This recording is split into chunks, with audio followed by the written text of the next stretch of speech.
Tucci's heard the shots and sat up, drying her face with the wadded-up burgundy shirt that she had been holding to her face while she cried.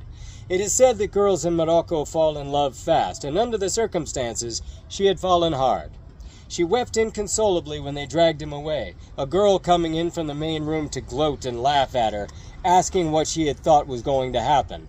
Now that she'd found Mr. Right, the patron of a whorehouse, he'd carry her away on his white stallion to his castle and make her his bride? Oh, was she sad that all those loud cries she made for them to hear and be jealous, she'd never make them again because her true love was going off to the people market? Poor girl. Now she crept to the hanging curtains and peeked out at all the other girls, saw them looking at the arch in the back where the shots were coming from, some of them crouching behind their divans and squealing in fear. Then she saw him, running out from under the arabesque arch with no shirt, his muscles rippling beneath skin stretched so tight it looked like they might tear. He dashed into the main room and skidded to a stop. The guards in that room started for him, but he seized one of the hookahs and swung it up and behind him, ready to bash out their brains with it or die trying. The guards snatched their scimitars out of their wide sashes and laughed, ready to avenge their broken fingers, but Tucci's made up her mind. No one in the world would ever treat her the way he had, so she wasn't about to let him die. Following his example, she grabbed the hookah that they had smoked earlier and swung it up and over her shoulder. Peeking once more through the curtains, she saw the guards advancing, their backs to her.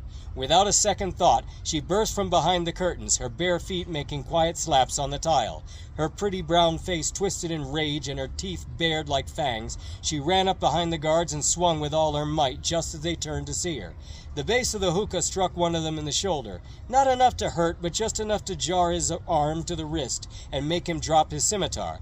Desperate to make that one move count, she stepped in and kicked, sending the scimitar ringing across the floor to Rabbit's feet.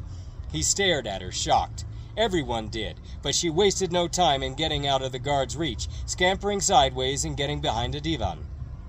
Grinning, Rabbit stooped to pick up the curved sword, its blade singing as it rasped against the floor, and wound up and threw the hookah at the guards before charging. The guard without a sword blocked the missile with his forearm, and it hit the floor with a loud clang, and then Rabbit was upon them.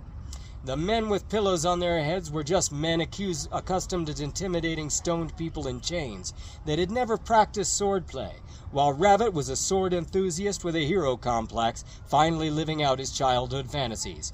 They didn't have a chance. The man without a sword, still distracted by the flying hookah, recoiled screaming with a slice across his cheek.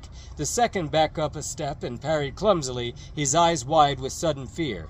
Rabbit feinted to buy himself a second and backhanded a slash under the first man's upraised arm. Dropping to a crouch, he came back around in a forehand stroke that sheared through the man's ankle and leaped just in time to avoid him falling. The second man skipped back a step and trembled, his scimitar shaking in his grip. He made a half-hearted swipe that Rabbit didn't even bother reacting to, spun about on his heel and ran. There was no time to laugh at him, though, because 7 Arabs with better swordcraft came howling out from beneath the arch behind him. He turned, holding his sword up in front of his face in salute, glaring at them with the sword between his cold eyes, then swept it back behind him samurai style and ran to meet them.